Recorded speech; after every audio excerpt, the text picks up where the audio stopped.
when you were in the event? No, again, I don't think you can really plan for it. I think it's you learn your limits, and I think you get to know your body, and you get to know your situation. But is this drawn on from previous events, or was this again unique? Yes, absolutely. I think the number one thing is if you know you can get through, for instance, a marathon of 26 miles, then mentally you can you can do it. Yeah. So it's absolutely it's learned behaviour. So in the context of that, then, did you feel that you overcame the challenge of that? 100%.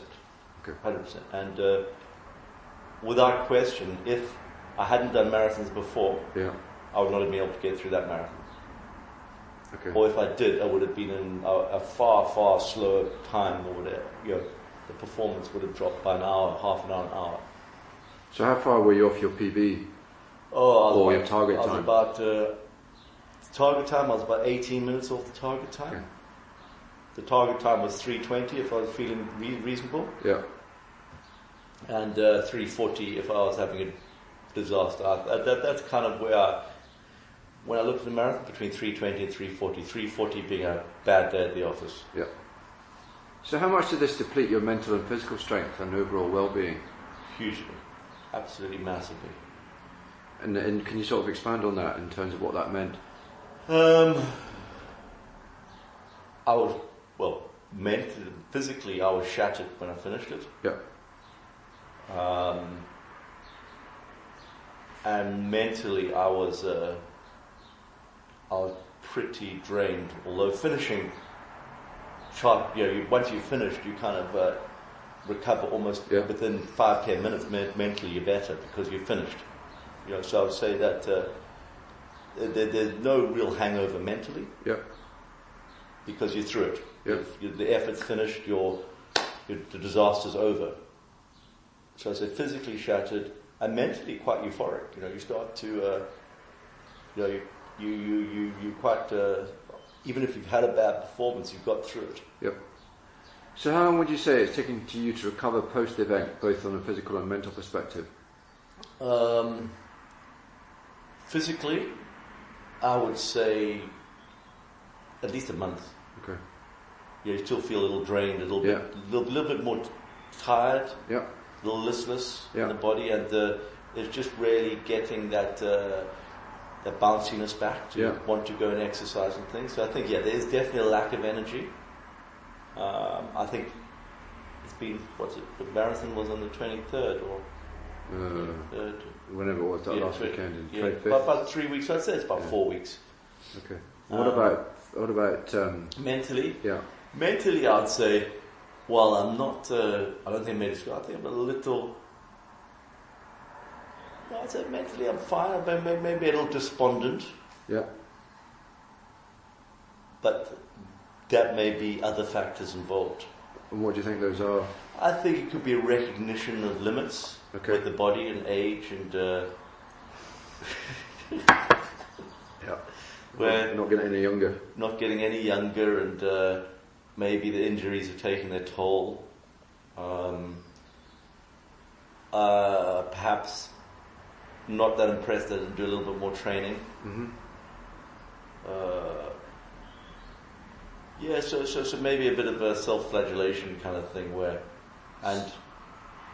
To turn that into a positive though, in terms of the recuperation, what factors or resources do you think you've drawn on to recuperate? What has it been? Has that been family, friends? I think it's very good to share friends and family. It's always when you complete something, I think it's always, even if everyone says they're not really interested, it's quite nice to share your finish with them, and I think there's recognition that you've achieved. Yeah. So that helps. I think the most is personal. Mm-hmm. It's a very personal thing. That you've at least done it, you've got through it. Yeah. I mean, your goal's to enter it, you've achieved your goal, you've got through it. So I'd say the majority of is a personal thing that gets through the personal satisfaction. Okay. On reflecting then, do you think you were successful in overcoming the adversity in the event? Yes, I think I was successful. Okay. And what do you think you've learned from completing it?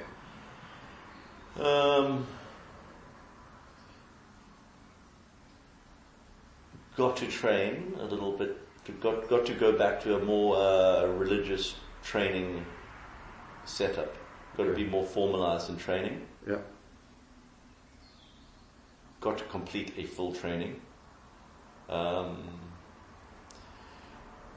think potentially got to reset the goals. Mm-hmm.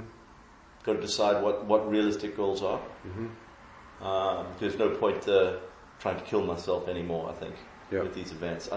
Unless, of course, I decide training-wise, that it depends on the training. And I think that I've got to recognize exactly where I am and do it. So, go back to the question again. Sorry, Charlie. It was just what do you think you learned from completing it?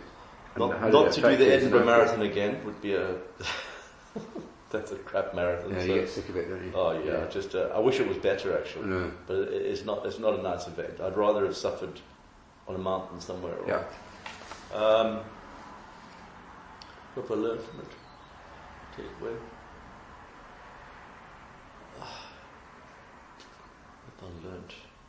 Or I suppose just to sort of follow on as the questions. Then I mean, how does, in terms of you, and you sort of touched on this, has this changed how you approach another event in the future? Yes, it has. It definitely has. I think that I will be more relaxed in my attitude towards the event in the future. Yeah. I think that I will definitely have a bit of a benchmark by how I'm going to push myself. Yeah. And I'm I think that probably I will allow myself a bit of leeway, not to push myself as hard. When I'm not feeling that bad, I might just, for instance, rather than run through it when I'm about to fall over, I might just slow down to a walk and get through it. And I think that going back to training and judging where your body is, I think I need to listen to my body more. Yeah. And actually look at the way look at my Strava, look at speed, see exactly where I am. So use technology as well. Yeah. And but the other thing is, I knew physically from running up Arthur's Seat a few times where I'm just dying when my heart rate's going up, that there is a huge underlying fitness issue. That while I'm good just to go trot along at a certain pace, if I am pushing my limits up, there is definitely an underlying fitness issue there, which I didn't have before the injuries, which I need to address. And I need to get that back, or I need to have a big fitness push, or do sprinting and fast running and going and doing hills and things. But there's definitely a core. That as soon as I'm over that 80% or whatever it is, or I am tanking. Brilliant. Great. Well, that's the first bit of the interview done. So let me just stop this. Hope that was reasonably helpful. Second half of interview with 3R, 18th of June 2018. How long have you been working for? I've worked on and off for 25 years, 20 to 25 years.